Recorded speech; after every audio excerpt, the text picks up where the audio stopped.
वो एक औरत थी वहाँ और कुदरी के पार उस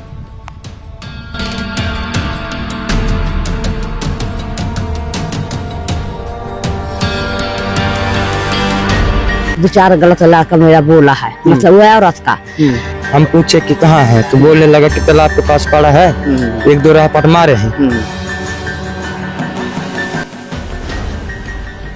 घर आई थी, कहा कि मैं ये तो पुलिस को इस जगह पे अमित चौधरी की बॉडी मिली है। घर से जब बुलाने तो घर से क्या बोल के ले गए थे कि चलो जहाँ चलते हैं घूमने चलते हैं, घूमने बाग में मैं गुरी गुरी कटवा दूंगा।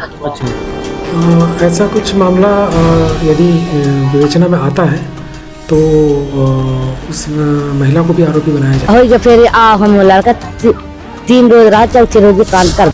नमस्कार, जय जोहार, जय मध्य प्रदेश। मेरा नाम है संजय विश्वकर्मा और आप देखना शुरू कर चुके हैं चौपाल से भोपाल। 15 जनवरी को एक अमित चौधरी नाम का लड़का अपने घर से अपने दोस्तों के साथ निकलता है, लेकिन 16 जनवरी को उसकी लाश मिलती है। ये वही क्षेत्र है जो ग्राम लोढ़ा का है, जो एक तालाब है, एक बड़ा सा तालाब है जहां देखने में आ रहा है कि यहाँ विसर्जन भी होता है और कई रैपर्स भी पड़े हुए हैं यहाँ शराब के। ऐसा लगता है कि यहाँ शराबखोरी भी होती है देर शाम। और ये देख लीजिए पूरा एरिया, इसी एरिया में जो अमित चौधरी है उसकी यहाँ बॉडी मिली थी। बताया ये जा रहा है कि 15 जनवरी की सुबह 9 बजे अमित चौधरी के जो दोस्त थे सुरेंद्र, काची, सचिन और शिवा, इन तीनों के साथ वो यहाँ आया हुआ था। घर वालों ने ये बताया है कि शिवा चौधरी उसे घर आके बुलाया था और उसके बाद में ये जो दोस्त थे सुरेंद्र और सचिन रास्ते में इसका वेट कर रहे थे राष्ट्रीय राजमार्ग 43 पर। और सुबह जब 9 बजे ये लड़का घर से निकला है, उसके बाद जो है घर जब नहीं आया, उसके परिजनों ने जब लोगों से पूछा कि उनके दोस्तों से पूछा कि भाई अमित कहाँ है, तो उन्होंने गोलमोल जवाब दिया और सही बात नहीं बताई। हालांकि इसी बीच जब शाम हो रही थी 15 जनवरी की, तो परिजनों ने आशंका उनकी जो है गहराती जा रही थी कि आखिर उनका बालक कहाँ चला गया, तो उन्होंने कोतवाली में जाकर के गुमशुदगी भी दर्ज कराई। हालांकि जैसे ही पुलिस को इस मामले की सूचना मिली, पुलिस भी एक्टिव हो गई और पुलिस जो परिजन बता रहे थे कि तालाब के पास बैठे हुए थे, वहाँ हमने उसके साथ पूरी मारपीट कर दी है, वहीं पड़ा हुआ है, जैसा कि उसके दोस्त बताए थे।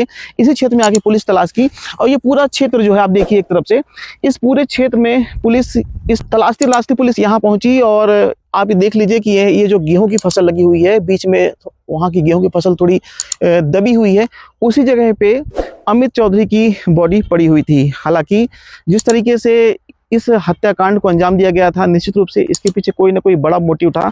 हालांकि इस मामले में जब हमने परिजनों से बात किया तो परिजनों ने बताया कि ये जो शिवा चौधरी था जो उसे बुलाने आया हुआ था, उसके साथ में जो सचिन और सुरेंद्र थे, ये तीनों उसके दोस्त थे। ये मोहल्ले के ही रहने वाले हैं, कहीं कोई अपरिचित नहीं है और अक्सर इनका साथ में उठना बैठना, साथ में आना जाना होता था।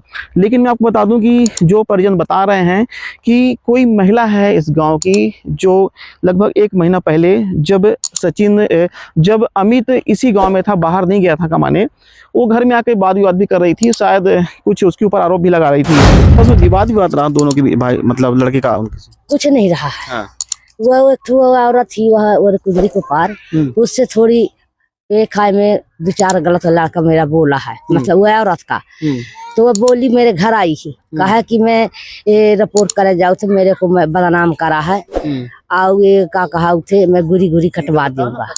और उसने रात को मेरा लड़का बाहर चले गया। हो गया फिर हम लड़का 3 रोज रहा, चौथे रोज कांड कर दिए। वही के लड़का फांसो है। जब ये 15 तारीख की सुबह घर से निकले थे दोस्त के साथ में अमित चौधरी, और जब घर नहीं पहुंचे तो अमित चौधरी के परिजनों ने इन दोस्तों से जब पड़ताल की, क्योंकि ये पड़ोस में रहने वाले लोग हैं, और तो इन्होंने एक गोलमोल जवाब दिया। घर से जब बुलाने तो घर से क्या बोल के ले गए थे कि चलो जहाँ चलते हैं घूमने चलते हैं, घूमने बाग में ऐसे ले गए। आए हैं वो लोग, बैठा कर ले गए आए हैं। फिर वहाँ ही यहाँ तो हम पूछे कि कहाँ है तो बोलने लगा कि तालाब के पास पड़ा है, एक दो राह पट मारे हैं। तो हम सोच के ऐसे ही होगा। हम फिर बताए तो हम पहुंचे तो वहाँ गए तो ही नहीं मिला। फिर वहाँ देखे तो नहीं मिला। फिर हम रिश्तेदारी में फोन लगा कर पूछने लगे तो कहीं नहीं रहा। फिर हम रिपोर्ट वापस करने गए, फिर वहाँ से पुलिस आई, ढूंढने लगे, फिर नहीं मिला। फिर वो खेत वाले ने देखा, फिर बताया, फिर पुलिस वाले, फिर तब मिला। आप देख रहे थे चौपाल से भोपाल और ऐसी लेटेस्ट खबरों के लिए आप चैनल को सब्सक्राइब कर लीजिए। नमस्कार। 15 तारीख को मृतक अमित चौधरी घर से निकला था और 16 तारीख को दिन में इसकी जो बॉडी है वो मिली और जिसमें चोट के निशान थे। और शुरुआती पूछताछ में मामला क्लियर हो गया। इसमें 3 आरोपी हैं, सुरेंद्र काछी, शिवा चौधरी और सचिन चौधरी। इन तीनों की गिरफ्तारी हो गई है और इनको जिला जेल में दाखिल किया गया है। सर, परिजन ऐसा कह रहे हैं कि कोई महिला ने 1 महीना पहले धमकी दी थी कि जैसे लौट किया गया उसको मैं उसकी हत्या करवा दूंगी। इसमें ऐसा कुछ मामला यदि विवेचना में आता है तो उस महिला को भी आरोपी बनाया जाएगा।